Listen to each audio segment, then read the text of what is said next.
সকলোকে নমস্কাৰ জনাই অন্য এটা ভিডিঅ'লৈ আপোনালোকক সকলোকে স্বাগতম জনালোঁ। আজি মই বনাম ছাগলী মাংস বা খাচী মাংস। খাচী মাংস হ'লেও ছাগলী মাংস হ'লেও বস্তুটো একেটাই হয়।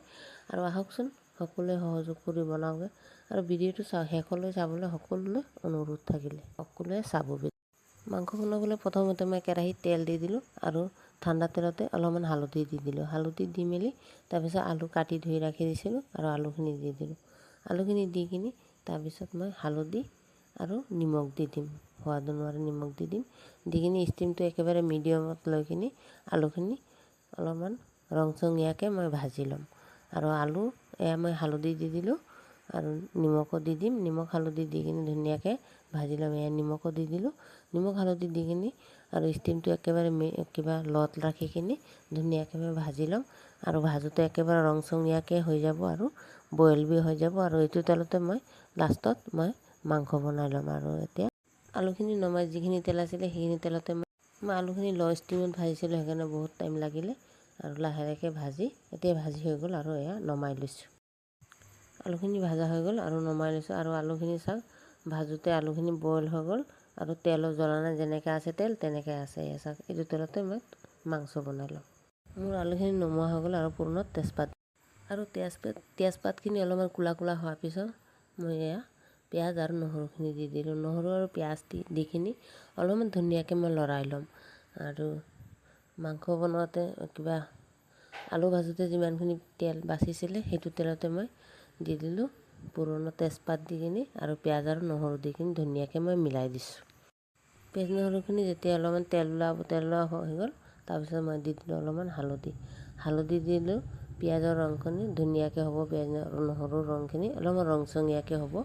আৰু পিঁয়াজত হালধি দি দিলে কালাৰটো ধুনীয়াকৈ আহে, সেইকাৰণে হালধি দি দিলোঁ অলপমানকৈ। হালধি দি মেলি পিঁয়াজখিনি আৰু অলপমান ভাজি ল'লোঁ। আৰু পিঁয়াজৰ পৰা তেল ওলাই আহিলে সেইমতে মই ধুই ৰখা মাংসখিনি দি দিলোঁ। আৰু মাংসখিনি দি কিনি অলপমান ধুনীয়াকৈ মই মিলাই দিম।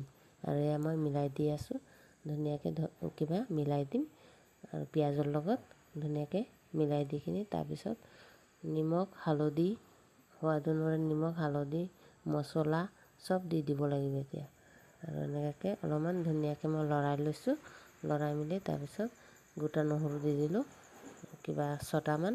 আৰু গোটা নহৰু খাচী মাংসৰ লগত খাবলৈ বহুত ভাল লাগে। আৰু সোৱাদ অনুসাৰে নিমখ দি দিলোঁ। নিমখ দি মেলি তাৰপিছত আৰু দি দিম হালধি দি দিলোঁ। হালধি দি মেলি তাৰপিছত অলপমান ধুনীয়াকৈ মই লৰাই লৈছোঁ। আৰু এনেকৈ লৰাই ল'ম। আৰু আপোনালোকে এনেকুৱা খাচী মাংসৰ লগত গোটা নহৰু খাই চাব, খাবলৈ বহুত টেষ্টি হয়। আৰু এনেকুৱাকৈ খাম। আৰু এনেকুৱাকৈ ধুনীয়াকৈ মই এতিয়া মিলাই দিছোঁ। আৰু মছলাখিনি অলপমান পিছত দিম, অলপমান ধুনীয়াকৈ লৰাই দি ল'ম। তাৰপিছত মছলাখিনিও দি দিম, অলপ পিছত মছলা দিম। আৰু অলপমান এতিয়া লৰাই লৈছোঁ। অথনি মই নিমখ হালধি আৰু গোটা নহৰু দি কিনি ঢাকনি এটা সাহায্যত ঢাকি দিছিলোঁ ধুনীয়াকৈ লৰাই। তাৰপিছত এয়া ঢাকনি খুলিছোঁ আৰু খুলি কিনি চাইছেনে এনেকৈ আহিছে। আৰু এতিয়া মই মছলাখিনি দি দিলোঁ। মছলা দি দিলোঁ মই ইয়াত জিৰা আৰু জলকীয়া মিক্সি জাৰত পিচি ৰাখিছিলোঁ, সেইখিনি দি দিলোঁ। আৰু আজি অলপমান জলদিকৈ লাগিছে, সেইকাৰণে পটাত মই মছলা পিছা নাই, মিক্সি জাৰতে পিচি কিনি দি দিছোঁ। আৰু এনেকৈ দি কিনি মছলাখিনি দি কিনি অলপমান ধুনীয়াকৈ মই মিলাই দিছোঁ। আৰু ধুনীয়াকৈ লৰাই মিলাই দি মেলি তাৰপিছত আকৌ ঢাকনি এটা সাহায্যত ঢাকি দিম। ঢাকি কিনি ধুনীয়াকৈ মই পকাই ল'ম ষ্টিমটো মিডিয়ামত লৈ কিনি। আৰু এতিয়া অলপমান লৰাই দিছোঁ আৰু দি দিছোঁ অলপমান আদা। অথনি মছলা আদা দি মেলি ধুনীয়াকৈ লৰাই দিছিলোঁ। তাৰপিছত ঢাকনি এটা সাহায্যত ঢাকি দিছিলোঁ। আৰু এয়া চাওক ঢাকনিখিনি খুলিছোঁ। এতিয়া মোৰ চব্জিখিনি এনেকুৱা প্ৰচেছত আহি গ'ল, চাইছেনে বাৰু? আৰু মছলাৰ পৰা পূৰা তেল ওলাই আহিলে আৰু মছলা আৰু নহৰু পিঁয়াজ পূৰা বইল হৈ গ'ল। আৰু এতিয়া মই আদা অথনি দিয়া নাছিলোঁ দেই, এতিয়া দিছোঁ আদাখিনি এতিয়া দি দিলোঁ, পিচি ৰখা আদাখিনি। আৰু আদাখিনি বেছি আগতীয়াকৈ দিলে অলপমান তিতা হ'ব সম্ভাৱনা থাকে, সেইকাৰণে এতিয়া দি দিছোঁ আদাখিনি দি কিনি অলপমান ধুনীয়াকৈ তাক মিলাই দিছোঁ। মিলাই দি মেলি আকৌ ঢাকনি এটা সাহায্যত ঢাকি দিছোঁ। তাৰপিছত অলপমান আৰু ধুনীয়াকৈ মই লৰাই দিছোঁ ঢাকনি খুলি কিনি।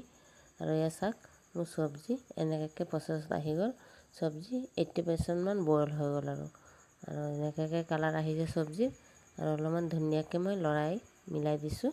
আৰু এতিয়া বাৰে বাৰে লৰাব লাগিব, নহ'লে তলত লাগি ধৰিবলৈ সম্ভাৱনা থাকিব পাৰে।